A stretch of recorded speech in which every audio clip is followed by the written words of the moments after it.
Good morning. Welcome to day 19. Yeah? Sounds legit. We'll run with it.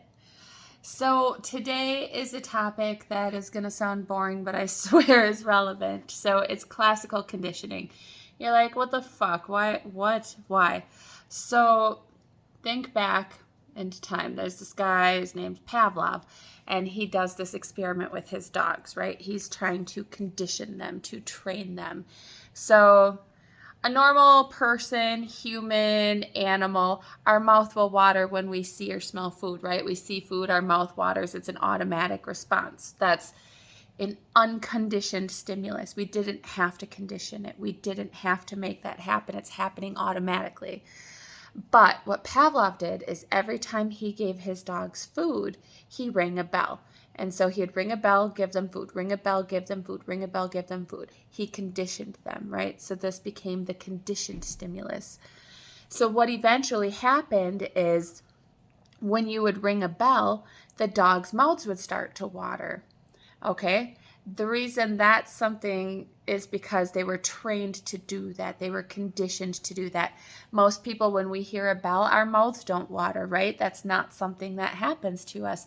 So with this, it was shown that we can train our brain to kind of make connections that weren't there, that aren't there for others, whereas everybody's mouth is going to water when we see food coming in. Not everybody's mouth is going to water when I hear a bell ring. So you're like, Miranda, what the fuck? Why do I give a fuck about some fucking dog's mouth watering? True, good point. But the reason it's important is because we can apply that same concept to addiction and our use, right? So we have unlikely correlations. And what I mean by that is we connect our substance use to things that wouldn't really be a trigger for other people. So roll with me here. So if, say you drink or you IV drug use, if you see alcohol on the TV, that's automatically going to be some type of a trigger. It's going to put thoughts of drinking in your head. If you see like a needle somewhere or the needle disposal boxes around, maybe that's going to be some type of trigger. These are unconditioned stimulus. Like this will happen to most people in this situation.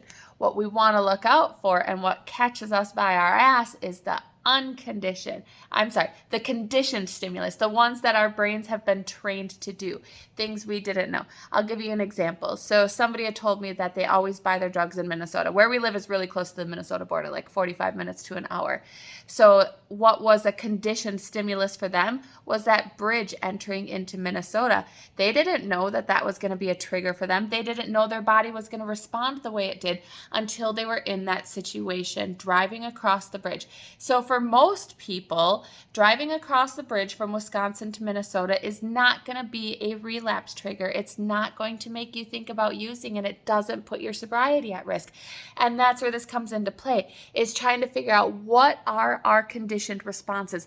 What correlations have we made? So some people will only use in their car. Okay, then we know that being in that car, being in your car is going to be a trigger for you, and we prepare for it and we plan for it.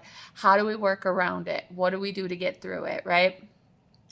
Another one would be like going to your dealer's place. If your dealer lives in a certain side of town, maybe going to that part of town is going to be a trigger for you, and you prepare for it. You go around, you avoid it. 'Cause like I say, avoidance is the fucking best. Just avoid. Buying your alcohol from a certain gas station. I mean, we could even plug this into cigarettes, right? Like waking up in the morning and having a cigarette. Okay, so now you know that one of your hard times is waking up in the morning.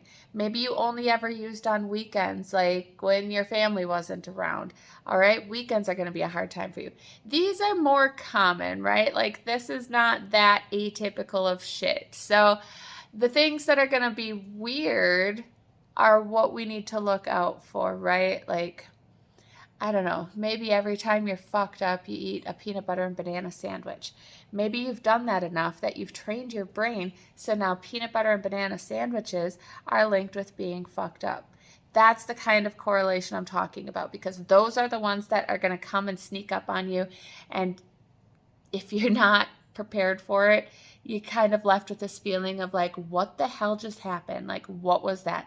I had a fucking sandwich. Next thing I knew, I was calling my dealer. Like, and they're the ones that are like seemingly comes out of nowhere. So thinking about it, and I mean, even thinking about it could be somewhat of a problem or trigger. So I would recommend doing this with like a sponsor, with your counselor, somewhere safe, somewhere that you know you're comfortable, and thinking like, all right, what kind of patterns would I have created? What kind of conditioned stimulus did I program into my brain so I can be prepared for it? Is it coffee? Is it giant cups of ice from Quick Trip? If you don't know what Quick Trip is, you're fucking missing out. It's the best gas station in the world. Is it going to Quick Trip? I mean, that alone, I'm telling you, like, Quick Trip's a big part of our lives in Wisconsin. You just have to know, I suppose. But is it a certain park? Is it a certain season? Every time it snows, like, is it dark, rainy days like today? You know, it could be literally anything. Is it seeing a black cat because you used to get high in this house that had a black cat in it? Literally anything, but it's going through those memories, like reversing and rewinding it a little bit to see what your correlations are, just so you can better plan. Because I mean, what it comes down to is planning.